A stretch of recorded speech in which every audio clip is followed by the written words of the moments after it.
So after they talk about killing this wayward son, then they talk about the next mitzvah. The next mitzvah is someone that was killed with a stoning must be buried the same day. And it says here,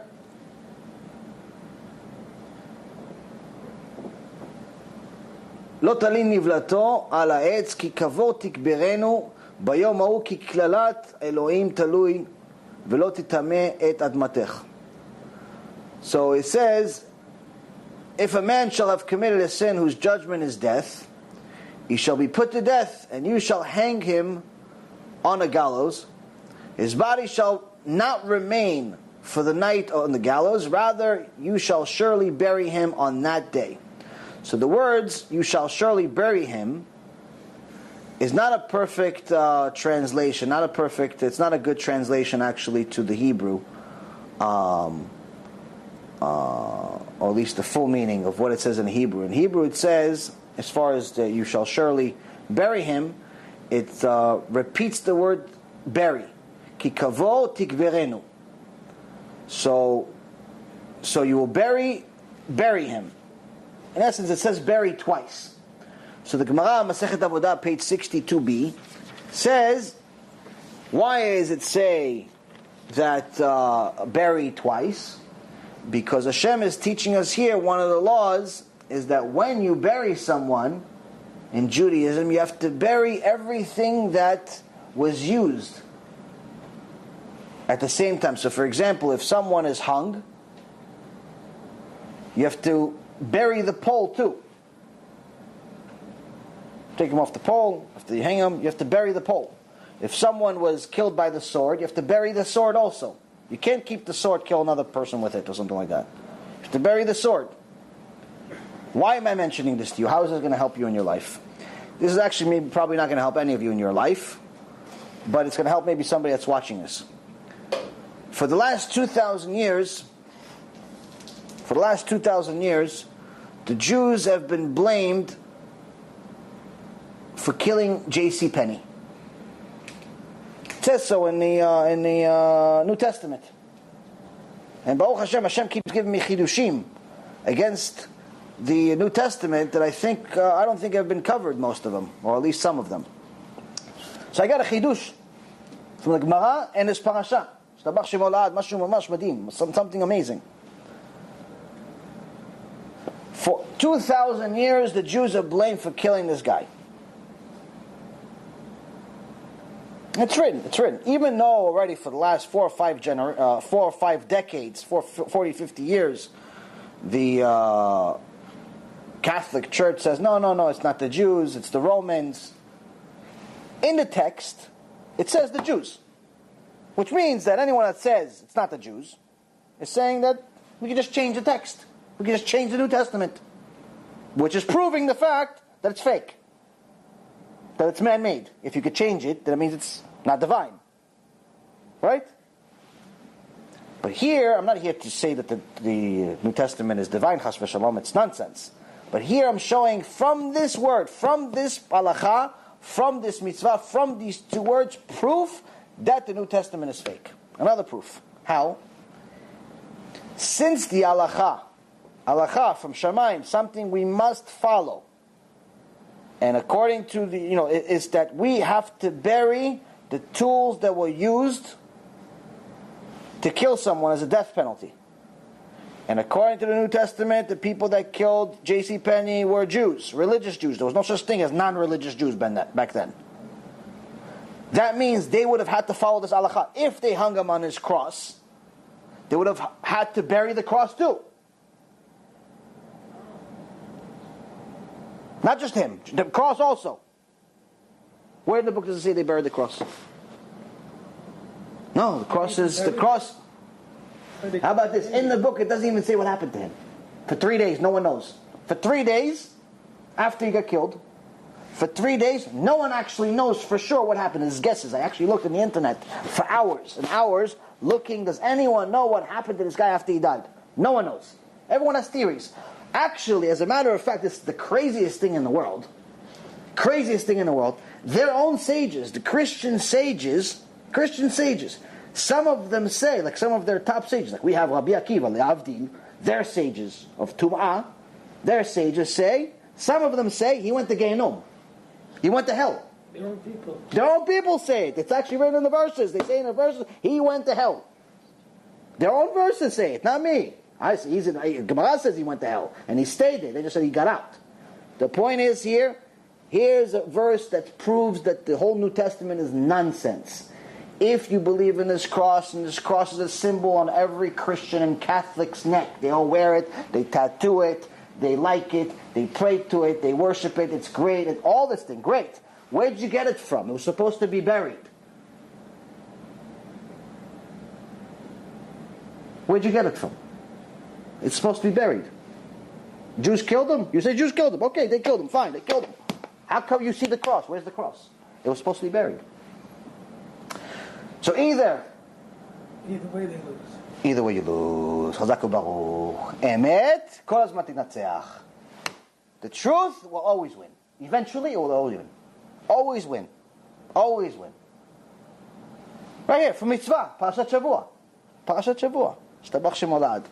So this is something I think is extraordinary, because Miskinim, many people are wasting their lives, their fortunes, their neshama, their opportunity, their olam haba, following this stupidity and going to this idol worship they call the New Testament, following some guy, thinking they can do whatever they want in order to, because some guy died for them.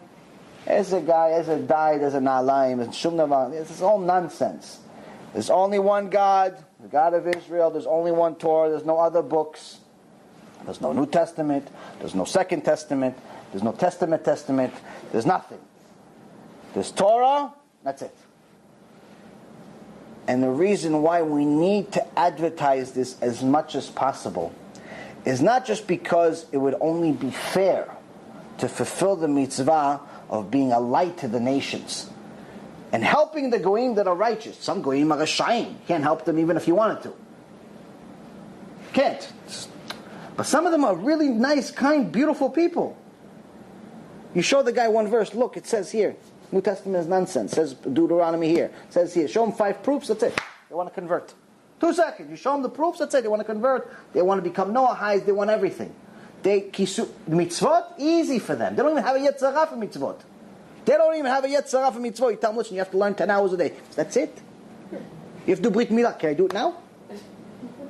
Right now. It's 12 o'clock at night. There's nobody, no more. Can we find one? Can I also do Shiur for free? Can I make videos for you? Mitzvot are easy for them. Easy. Someone that wants the truth? No problem. For the Rav, whatever you want. Mitzvot, tzitzit, talit. I'll sell my house. Why, I need to buy tefillin? Okay, no problem. I'll sell my house. We'll get tefillin. Okay, you have to move to Jewish neighborhood. Today? Okay, fine. I'll pack my stuff. No, not today. Next week, 2 weeks, 3 weeks. Find yourself some place. No, but now Hashem will be happy if I move now, right? Yes, He would be happy if you move now, but you don't have to. Be so strict. You don't have to be so strict. Can we add more rules? They don't have a yetzirah for mitzvot. They want to do everything right away. So if they already want to do everything right away, tell them the truth. You're supposed to be a light to the nations anyway. That's one. Second reason is that right now, just like there's so much kedusha in the world that's coming, it's being infiltrated into the world at the end of times. We don't have much time. Mashiach is around the corner. A lot of people, Baruch Hashem, are doing tshuva, doing. They're in it. People are doing tshuva. Something's happening around the world. People are looking for the truth. Unfortunately, just like there's kedusha before the end of times, there's also tum'ah. And that's why there's people that are the deepest end of tum'ah, which is actually Jews partnering with Christians and creating a new movement. They call themselves a Messianic Jews. They call themselves Jews, but Messianic, which in essence really means Christianity with a Jewish costume. It's like a rat with a costume of a dog.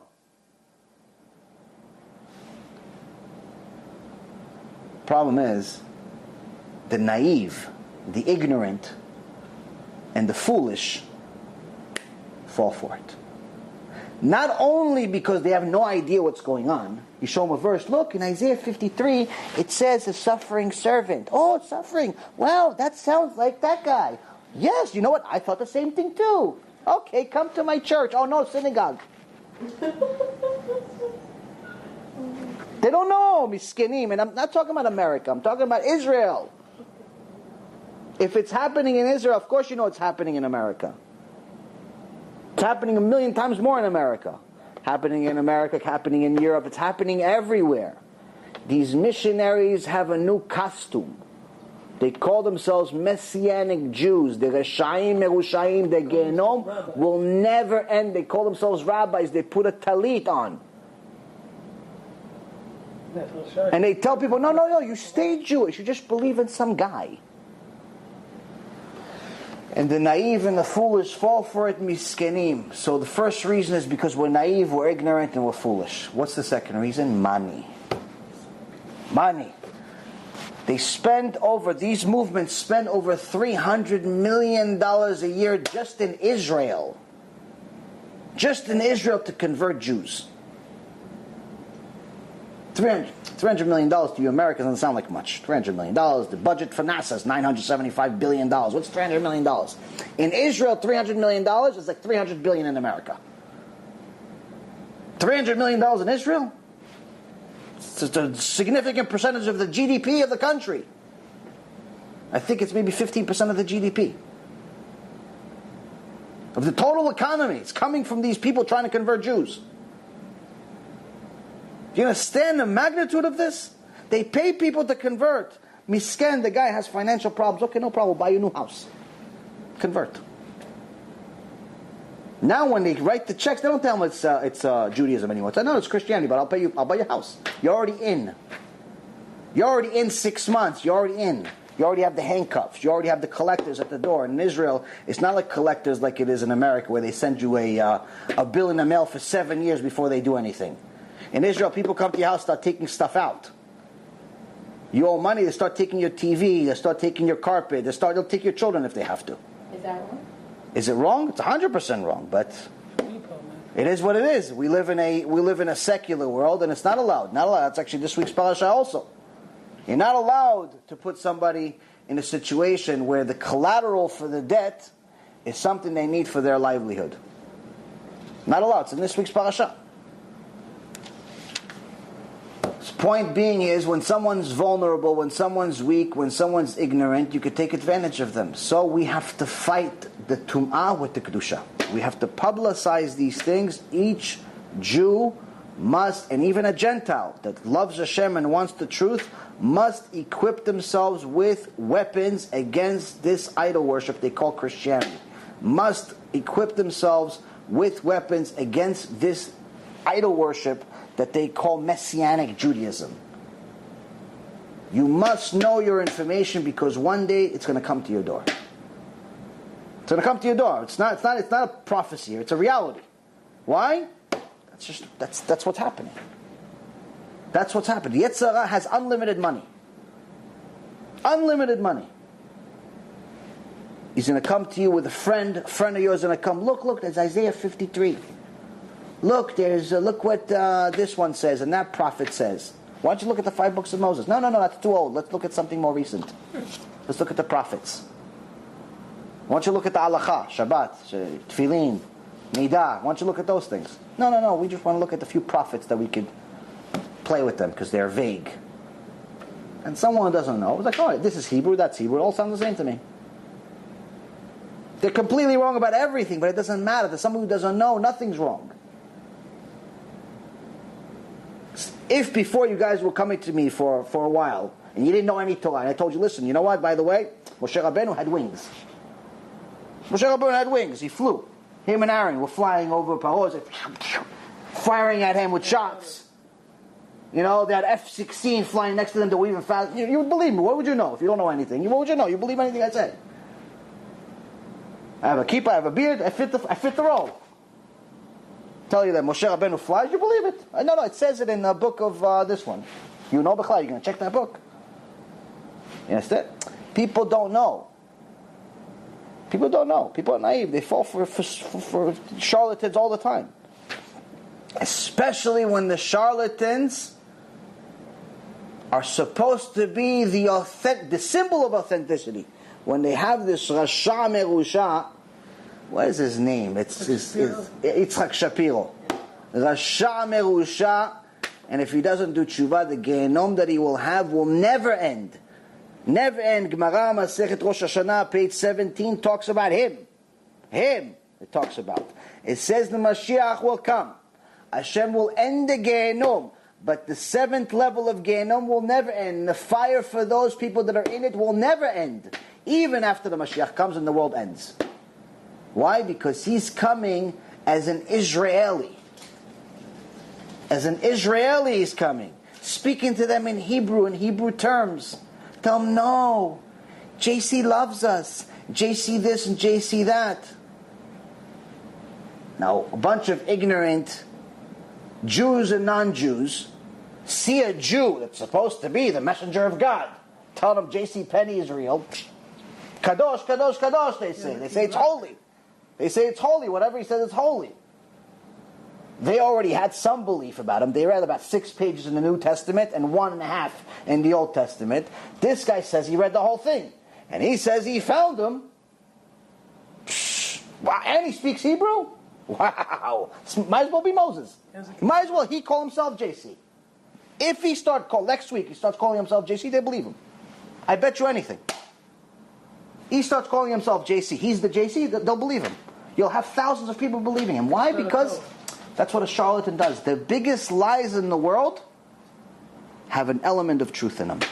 That's why they're the biggest lies. The biggest lies in the world have to have some truth. There's no such thing as a big lie that's complete lie. It must have some truth. The fact that he was born Jewish, the fact that he speaks some level of Hebrew, even though his Hebrew is horrendous. For anyone who knows Hebrew, his Hebrew is horrendous. He sounds like a retard. He does. And this is actually an insult to people that are mentally deficient. He looks like there's something wrong with him. His father was a rabbi. Whatever, father, mother, it all comes from the root. Listen, we learned from this parasha. Somewhere along the line, somebody screwed up. That's why we have rotten apple over here, leading a bunch of Jews to leave Judaism and go to this. Seen this video. So here's the thing. We have to fight it. We have to fight it. We have to publicize the truth. We have to show people that there is no such thing other than the Torah. Torah is the only thing in the world that's pure, the only thing in the world that is divine. There is an endless amount of proofs from the Torah that Christianity is false.